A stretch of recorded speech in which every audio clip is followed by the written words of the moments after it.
Hi, I'm Tim. Welcome to our channel. Thanks for logging on. Today, my camera is going to get a workout because we are discussing a watch with perhaps the most spectacular dial available in any timepiece class at any price.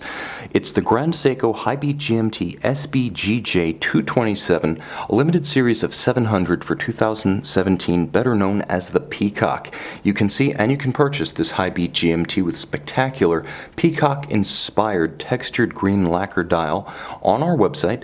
Subscribe to our YouTube channel if you enjoy these videos, and please click on the card in the upper right-hand corner of the screen at any time during this video to see our full sales listing for this watch with additional accessories included in the sale, high-resolution images for your desktop, and naturally complete pricing details for the Peacock. Here's your profile shot overhead on my 16 centimeter circumference wrist, and I have to say overall the ergonomics of this one are as splendid as the aesthetics. An easy watch to wear on a 16 centimeter circumference wrist. You can actually see how the bracelet actually splays out a little bit, so very compact lug-to-lug at 46 millimeters. This is an easy watch to wear on a small wrist. I would say down to even 13.5 centimeters in circumference. Your wrist should be able to wear this one with style and security. Now, I will say that the watch is 14.4 millimeters thick, which is probably its grandest dimension, but again, you're good to go because overall the slope of the profile gives it the ability to slide under a dress cuff. There should be no issues in that regard. The solid end links of the bracelet do extend it to a 49.8 millimeter span across the wrist, which is still quite compact and wearable. If your wrist is 13 centimeters, perhaps you may want to wear it on a strap. And for those who are wondering, the lug spacing of this watch is a very doable 19 millimeters, taking standard width 19 millimeter straps if you do want to accessorize. An easy watch to wear on a smaller wrist. It's also easy on the eyes, handsome, beautifully faceted and finished. The bracelet is as comfortable as it is good looking. Let's talk a bit about this bracelet. The end links are solid, but you can see there's no constraint in the movement of the bracelet. It can pull straight down around the tight curve of a smaller wrist.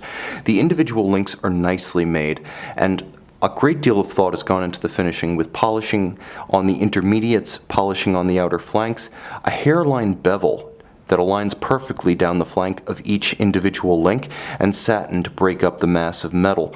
You'll also note that all sizing is done with screws, although some Grand Seiko bracelets do use pins and sleeves. That is not the case here. A sturdy single folding clasp closes and maintains a low profile. It actually has twin trigger release, so it's not friction fit. It can't accidentally pop open. Security much appreciated in this price class or any class. This is how every clasp should be executed. Triggers to open, and a snick and a snap when you close it. Now, you'll also note that the case is as handsomely finished as the bracelet. The case features Grand Seiko's signature Zaratsu finish on all polished elements, which is executed by hand, holding the surface directly against a milling device. And it's all about hand pressure and artisanal experience because the result must be optically smooth with zero distortion. And you can see Grand Seiko thoughtfully includes sharp creases and partition lines that break up the mass of the metal and allow those polished surfaces to really pop, almost like the facets of a cut gem. Of course, you also have satin finish to break up the mass of gleaming metal and provide visual differentiation. This watch has masculine case lines. The large number of hard edges and creases and seams mean that it's not necessarily the most sensuous or sensual shape, but it is definitely eye-catching, strong, and that's something that I value in a watch that is moderately sized. Make it visually potent, don't make it too big to wear. Grand Seiko has done that, but this one's all about the dial. Now, I wish I could show you to better advantage, but perhaps this angle will give you the best look. You see outboard underneath the indices, there's a sort of undulating pattern etched into the base of the dial underneath the coloration, and that is the portion, the textured portion of the dial that's designed to evoke a peacock's plumage. Now, it doesn't feature the kaleidoscope of colors and shapes that you see in a peacock's plumage. It's principally green, but it does have a gorgeous metallic texture to it that contrasts beautifully, or perhaps I should say complements, the glossy gleam of the lacquer applique on top. Now, you'll also note that all of the indices are diamond polished and faceted with both satin and polished edges. It's an impressively constructed dial, starting with the base, stepping up to the indices, and then continuing to the hands at center. These are beautifully executed. They have 3 dimensions and volume, you can see that they feature polished edges, but they feature satin finished tops. It's a level of artistry unexpected in this price point. You won't see the likes on Rolex or Omega. This is something that is uniquely Grand Seiko. They do hands like no one else. If you want better hands on a watch, you're going to have to step up to something entirely handcrafted like Kari Voutilainen or Lang & Heine. That's the degree of artistry present in these hands and indices. Now the watch does feature a GMT functionality. Screw the crown out. The watch has 100-meter water resistance. Now, you can pull the crown all the way. 2 detents will hack the movement, stopping the seconds hand and allowing you to precisely synchronize to a reference time. Now, you can wind in the first position, and the watch, yes, it winds very nicely. It's a pleasure to wind, although it is automatic winding. Now, pull it to an intermediate position,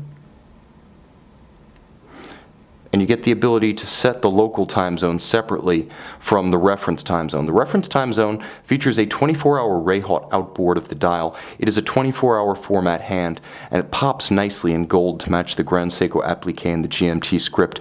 Now, of course, you can use the local time zone to jump time zones as you travel east and west across the international date line with no hazard to the movement. Local time is at center, and it's keyed to the date. And of course, the movement continues to beat while you're setting your time zone hour, and thus you do not interrupt the chronometric precision of the watch. Now, speaking of chronometric precision, let's discuss what's inside the case. Display case back, you're looking at a Grand Seiko manufacturer caliber 9S86A, 36 jewels. It's actually regulated and constructed to keep better than chronometer standard timing. So think the international ISO standard for chronometer. It governs the COSC test.